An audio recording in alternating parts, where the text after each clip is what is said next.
Welcome to free maths. तो आज जो हम लोग देखने वाले हैं हमारे इम्पोर्टेंट क्वेश्चन के सीरीज में, ये एक और नया क्वेश्चन है जो कि आपके पिछले बोर्ड एग्जाम में पूछा गया है। मतलब प्रीवियस ईयर क्वेश्चन है और आपके लिए इम्पोर्टेंट है।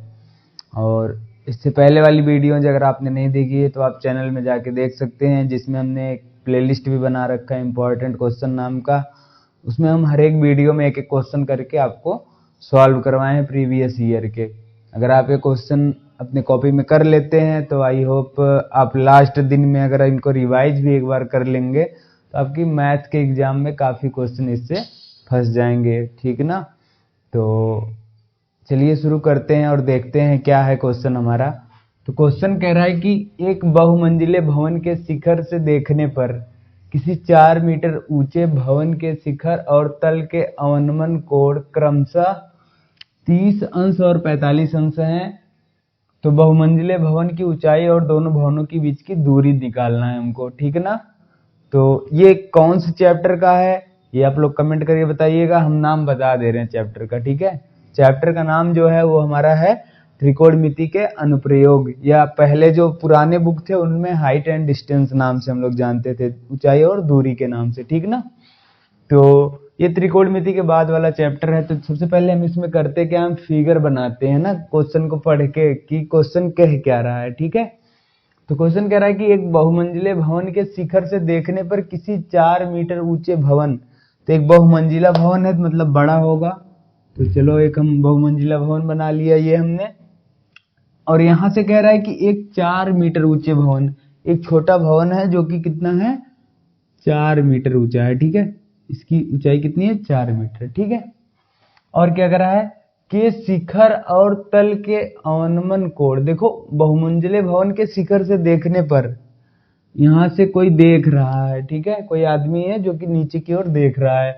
तो जो 4 मीटर ऊंचे भवन के शिखर और तल के अवनमन कोण है वो कितना है 30 अंश और 45 अंश है।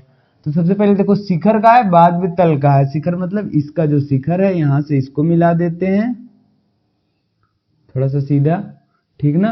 तो ये देखो हमने शिखर को मिला दिया और अगर इसके तल, इन दोनों का अवनमन कोण जो है वो कितना है 30 अंश और 45 अंश है, ठीक है। तो देखो अवनमन कोण क्या होता है, जब हम किसी वस्तु को ऊपर से देखते हैं किसी नीचे की वस्तु को, ठीक है ना। तो जो हमारे ये जो तल है इस तल के मतलब उसकी सिधाई जो है, ठीक ना, उसके तल और वो वस्तु के बीच बना कोण क्या कहलाता है, अवनमन कोण कहलाता है।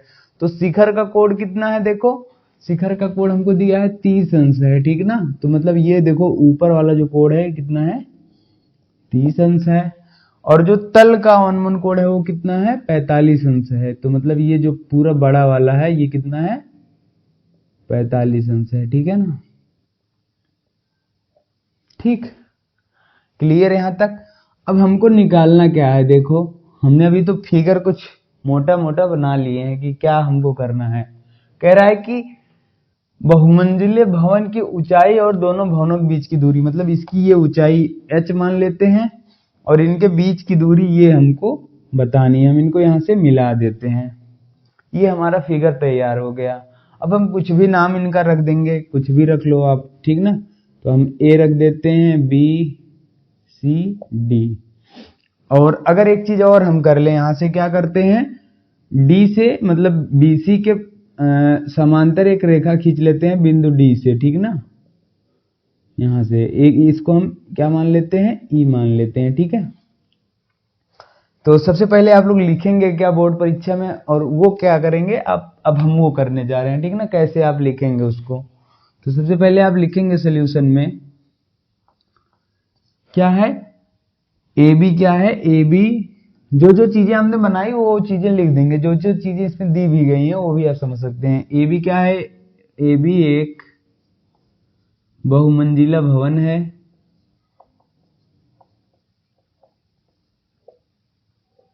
ठीक है। जब आप कहानी लिख के आएंगे, जो चीजें हैं उसको आप लिख के आएंगे तभी नंबर पूरा देगा, ठीक है। नहीं तो वो एक नंबर जरूर काट लेते हैं क्योंकि आप लोग लिखे ही नहीं रहते बस, ठीक ना। भवन ए बी एक बहुमंजिला भवन है जिसकी ऊंचाई ऊंचाई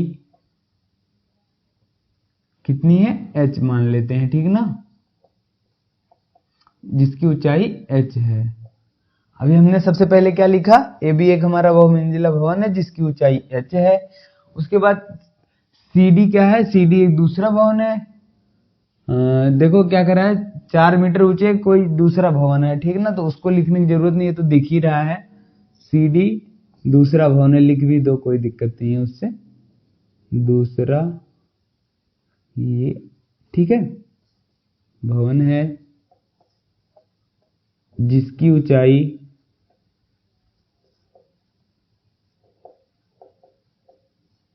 4 मीटर है, ठीक है।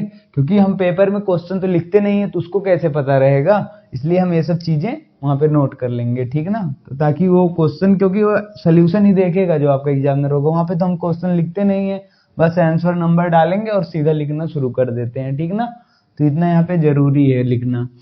अब क्या करोगे, बीसी के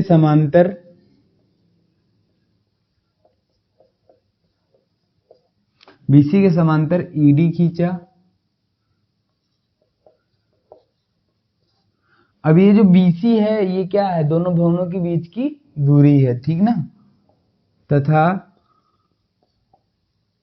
बीसी दोनों भवनों के बीच की दूरी है, दोनों भवनों के बीच की दूरी, ठीक है।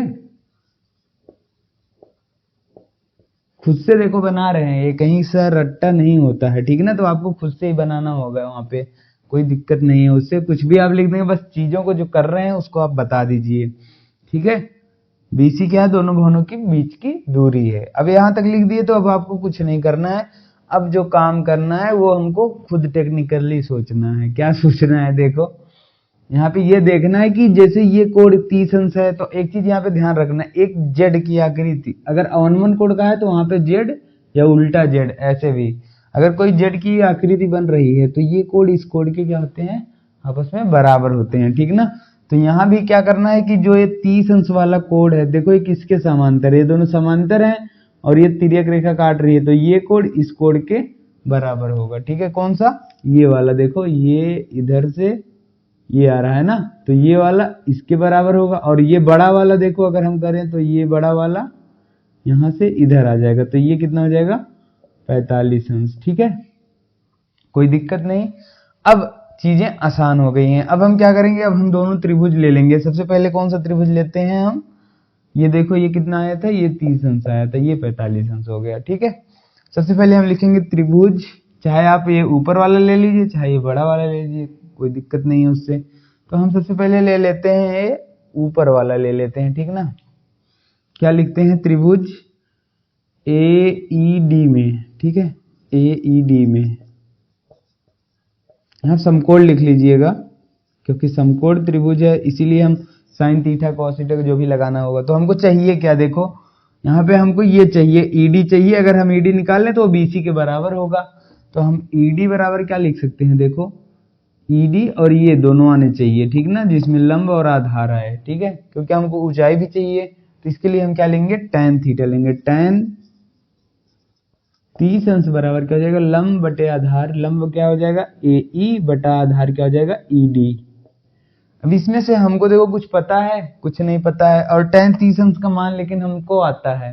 tan 30 अंश का मान क्या होता है, 1/√3 होता है। हमने त्रिकोणमिति वाला चैप्टर भी पढ़ाया है और चैनल में प्लेलिस्ट भी है, उसमें हमने ये सब चीजें बताया है। तो यहाँ पे थोड़ा सा tan वाला आप लोग याद रख लीजिएगा, क्योंकि हम इंपॉर्टेंट क्वेश्चन के हिसाब से बता रहे हैं, तो आप 2-3 चीजें मिलती हैं, आप उसको ध्यान रखिए। जैसे tan क्या क्या आ सकता है, 30 अंश आता है, 45 अंश आता है, 60 अंश आ जाता है, ठीक ना, बस इतना ही मिलते हैं, 30, 45, 60, 90 भी, 90 तो आते नहीं है। तो आप बस tan 30 अंश का मान क्या होता है इतना ध्यान रखिए, 1/√3। tan 45 अंश का मान 1, tan 60 अंश का मान √3। बस तीन वैल्यू याद रखिए, इसके सारे क्वेश्चन आप कर लेंगे, ठीक है। तो इंपॉर्टेंट के हिसाब से हम चीजें कर रहे हैं। तो AE बराबर क्या हो जाएगा, AE बराबर AE बटा ED हमने ऐसे लिख दिया। अब तिर्यक गुणा कर लो, या ED बराबर √3 AE हो जाएगा, ठीक ना। इसको हम क्या लिख सकते हैं, ED बराबर 3AE, इसको समीकरण 1 मान लीजिए। अब हम कौन सा ले लेते हैं, बड़ा वाला त्रिभुज ले लेते हैं, ठीक ना। बड़ा वाला त्रिभुज कौन सा, ABC। अब इधर हम लिख लेते हैं समकोण त्रिभुज ABC में, यहां भी लंब बटा आधार tan थीटा ले लेंगे। tan 30 अंश बराबर क्या हो जाएगा, tan 30 अंश बराबर, देखो लंब क्या है, ये है AB है, और आधार क्या होगा, देखो नीचे वाला जो है BC, ठीक ना। तो हम यहाँ पे BC रख देते हैं। अब देखो AB क्या है हमारा, AB पूरा H है, ठीक है। तो tan 30 अंश बराबर, अच्छा देखो AB की जगह हम H रख दिए और BC की जगह हम क्या रख सकते हैं, ED रख सकते हैं। देखो ये इसके इक्वल ही होगा ना, क्योंकि हमने बराबर ही खींचा, उसके पैरेलल खींचा है, तो इक्वल मान के खींचा है। तो हम यहाँ पे क्या लिख देंगे, ED लिख देंगे। अब ब्रैकेट में लिख भी सकते हो, चूंकि BC बराबर क्या है, ED है। कैसे है, चित्र से, ठीक ना। यहाँ पे आकृति से या चित्र से आप लिख देंगे, ठीक है। अब देखो tan 30 अंश हो गया। अब tan 30 अंश का मान क्या होता है, यहाँ पे देखो ये कोण हमारा 45 अंश दिया है, तो यहाँ 45 अंश रखो। tan 45 अंश का मान 1 होता है, तो 1 बराबर H बटे ED, तो H बराबर क्या हो जाएगा, ED, ठीक है। अब ED बराबर हमने निकाल लिया, √3AE है, √3AE। देखो ED कहाँ है, ये वाला, ठीक ना, इसका √3 है, ठीक है। तो हमको ये तो अभी ठीक है यहाँ पे। और हम H के जगह क्या लिख सकते हैं, देखो H के जगह पे हम क्या लिख सकते हैं, BE प्लस AE लिख सकते हैं कि नहीं।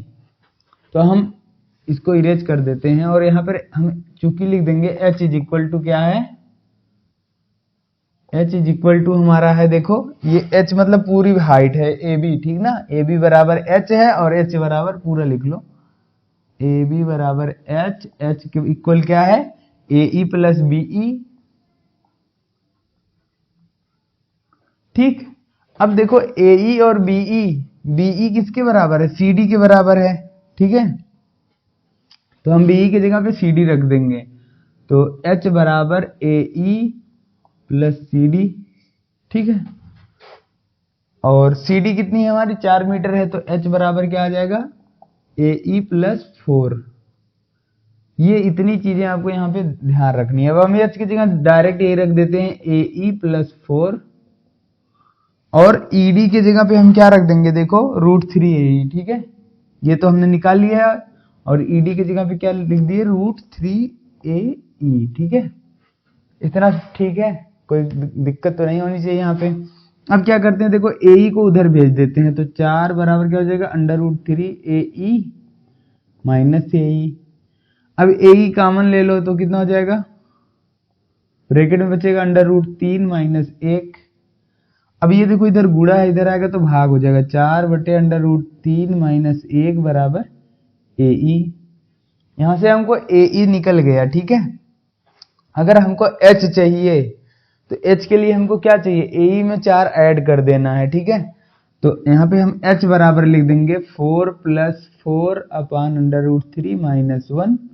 तो अगर इनका हम गुणा करके कुछ कर भी देते हैं, तो क्या हो जाएगा, देखो 4 √3 माइनस 4 प्लस 4 बटे √3 माइनस 1। यहाँ हमने नीचे 1 रख दिया, ठीक है। तो ये देखो 4 से 4 कैंसिल, यहाँ पे आ जाएगा H बराबर 4 √3 अपान √3 माइनस 1। यहाँ पे ये हमारा हाइट निकल के आ गया। और हमको क्या चाहिए, हमको ED भी चाहिए। ED बराबर क्या है, √3AE है। तो ED के लिए हमको क्या चाहिए, देखो, और ED बराबर H भी निकल गया है, देखो, ठीक है। तो दोनों सेम ही आएगा। तो अब लास्ट में अगर हमको देखो जो मतलब क्वेश्चन दिया है, ठीक है, जो क्वेश्चन दिया एग्जाम पेपर में, अगर उसमें हमको √3 का मान कुछ 1.732 या कुछ भी दिया है, तो हम यहाँ पे रख के सॉल्व कर लेंगे, नहीं तो हम इतना ही छोड़ देंगे। लेकिन लास्ट में एक लाइन लिखना बहुत जरूरी है आपको, ठीक ना। और यहीं बराबर किसके लिख देंगे, AE के बराबर भी है, ठीक ना। तो अब हम ये लिखेंगे डायरेक्ट लास्ट लाइन, यहाँ पे लिख दे रहे हैं, जगह बचा है, ठीक ना। तो यहाँ पे हम क्या लिखेंगे, अतः बहुमंजिले भवन की ऊंचाई बराबर, जो पूछा था, ठीक ना, भवन की ऊंचाई बराबर वही जो, अगर नहीं √3 का मान दिया तो यही हम मान रहे हैं आंसर। तो यहाँ पे हम लिख देंगे 4√3/√3 - 1 मीटर होगी। और देखो ऊंचाई के बराबर उनके बीच की दूरी भी निकल के आई है। तो यहीं आप तथा, यही थोड़ा सा और लिख लेना, तथा दोनों भवन के बीच की दूरी बराबर, दोनों भवन के बीच की दूरी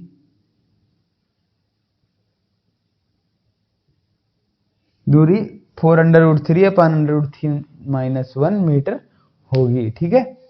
आई होप ये क्वेश्चन क्लियर हो गया होगा। और आज हम आप लोगों को एक और क्वेश्चन देने वाले हैं, जो कि आप लोग खुद से ट्राई करिएगा, क्योंकि ऐसा क्वेश्चन हमने आपको पिछले वीडियो में हमने करवा चुके हैं, ठीक ना। आप देख लीजिएगा इंपॉर्टेंट क्वेश्चन में, अगर आपको नहीं ये समझ में आ रहा है कैसे करना है, तो आप वहां से जाके वो क्वेश्चन करने के बाद आप ये वाला क्वेश्चन ट्राई करेंगे। इस टाइप का क्वेश्चन है, हमने थंबनेल में इसकी फोटो भी लगाई है क्वेश्चन की, ऐसे टाइप की, ठीक ना। तो बहुत इजी तरीके से कर सकते हैं आप लोग, ये आपके लिए होमवर्क है। और अगर आपका आ जाता है आंसर तो आप कमेंट करके बताइएगा x और y का मान कितना होगा। और चैनल पे नए हैं तो चैनल सब्सक्राइब करिए, और टेलीग्राम ग्रुप का लिंक दिया गया है डिस्क्रिप्शन में, आप उसे जरूर ज्वाइन कर लीजिए, क्योंकि वहां पे हम आपके बोर्ड एग्जाम का प्रीवियस ईयर क्वेश्चन हमने भेज रखा है, और अभी आगे भी भेज रहे हैं। हमने 3 पेपर वहां पे भेज दिए हैं, आप वहां से अपना तैयारी और प्रैक्टिस कर सकते हैं। जो भी डाउट है आप उसमें पूछ सकते हैं, ठीक है। तो मिलते हैं नेक्स्ट वीडियो में। Thanks for watching, all the very best.